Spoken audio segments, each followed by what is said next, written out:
ગૌ માતા વહેલા મિત્રો આ ગૌ માતાના દર્શન કરું છું, દાખલ કરવા નીકળ્યો છું. અને તમે પણ વહેલા ઉઠી પરભાખરામાં ઉઠી અને ગાયના દર્શન કરો અને દાંતણ પાણી કરો. તો મિત્રો અત્યારે ખૂબ વહેલો ઉઠી અને દાંતણ પાણી કરું છું. હજુ દિવસને ઉગવાને વાર છે મિત્રો. તો તમે પણ વહેલા ઉઠી અને દાંતણ પાણી કરો. તો હું એવી તમારા પાસે અપેક્ષા રાખું છું. અને દાંતણ પાણી જટ કરવા આવશે. તમારી તંદુરસ્તી વધશે, તમને શાંતિ છે, મોઢામાં દુર્ગંધ ના આવે અને સરસ આખો દિવસ સ્વાસ્થ્ય સારો રહે અને મોઢામાં શુદ્ધથી દુર્ગંધ પણ આવે નહીં. તો દાંતણ પાણી કરી અને ગાર પણ કાઢો મિત્રો. હું ગાર કાઢું છું મિત્રો. અને વહેલા દાંતણ પાણી કરું છું મિત્રો. મિત્રો દાંતણ પાણી વહેલા કરો.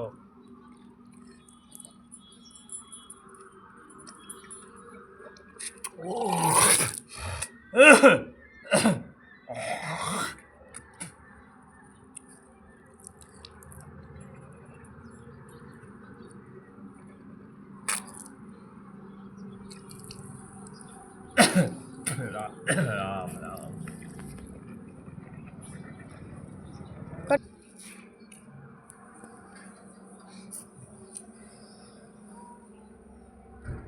જય જય જય જય જય જય જય મારા બાપા હું સારું બધું શાંતિ આવતું સફળતા આવ્યું. જીવનતાઓથી સારું દિવાળો મોટા પછી મારા બાપા આ પરણનો ઇન્દ્ર આત્મા શાંતિ આવી જાય.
જય માતાજીની મિત્રો. આ અમારા ગામના શાંતિધામ આવેલું છે. તો વહેલો મિત્રો હું ચણ નાખવા આવ્યો છું પંખીઓને. તો આ પંખીઓને ચણ નાખવા આવ્યો છું. અને ગામ નજીક તો સૌ કોઈ નાખે ચણ, પણ આ શાંતિધામમાં મિત્રો ચણ નાખવા આવો તો પંખીઓ ચરે અને થોડો ઘણો અને મળે. તો નજીકમાં પાણી ભર્યું છે મિત્રો, આ તમે જોઈ રહ્યા છો. તો આ શાંતિધામ આવેલું છે. તો હું અહીં ચણ નાખવા આવ્યો. જય માતાજીની મિત્રો. આ બપોરનો ટાઈમ થયો તો આ ચા પણ પીવી પડે છે. અને ચા મોટી માં, તો ચા વગર અમારે ઘેટા માણસોને ચાલે નહીં મિત્રો.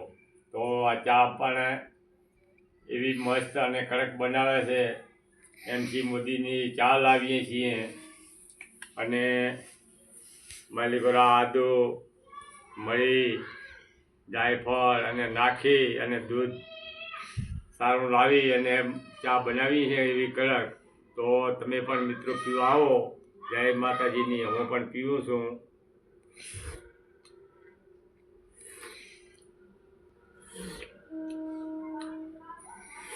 મેઠી છે ચા, બહુ જબરજસ્ત કડક બની છે. હો મયુર, તારે પીવી છે ને મયુર? તું એ પણ પી નાખ થોડી, બરોબર? હારો પીવો. જય અંબે બ્રહ્મા વિષ્ણુ મહેશ નમો પતિ પાર્વતી હર મહાદેવ. મિત્રો, આ ઘઉંની રોટલી બનાવી છે, વટાણાનું શાક બનાવ્યું છે. બનાવવાનું હતું કારેલાનું શાક, પણ હવે હું વટાણા રાધનપુરથી લાવ્યો છું. એ વટાણાનું શાક બનાવ્યું અત્યારે કે વટાણા છોકરા કે વટાણાનું શાક ખાવું છે. અને આ કારેલાનું શાક હવે સવારે બનાવશું. પણ કારેલાનું શાક ખાવાથી મિત્રો એટલી તંદુરસ્તી રહે આ શિયાળામાં, તે તમને કોઈ પણ તકલીફ ના પડે, કોઈ વાર ના આવે ખાવામાં. બહુ મીઠાશ પૂરે અને એટલું શિયાળા માટે સારું કારેલું છે. તો આ કારેલાનું શાક મિત્રો તમે જરૂર ખાશો. અને આ શિયાળામાં શાક ખાવાથી તમને બહુ ફાયદા મળશે મિત્રો. અને ખેતરોની વાડીઓમાં થતી આ કારેલી આ શિયાળાની ઋતુમાં ખૂબ કારેલા થાય. તો હું તો પણ અવારનવાર આ કારેલાનું શાક બનાવીને ખાઉં છું મિત્રો. અને અમારે પણ આ છાશ છે, તો આ છાશ પણ અમને લેવાની છે. ગ્લાસમાં પાણી બીજું ફેરો લઈ અને બેહું છું મિત્રો. તો તમે પણ જમવા વધારો એ હું તમને વિનંતી કરું છું અને તમને આમંત્રણ આપું છું મિત્રો. તો જય માતાજી, જય અંબે. હવે હું જમવા બે ભગવાન.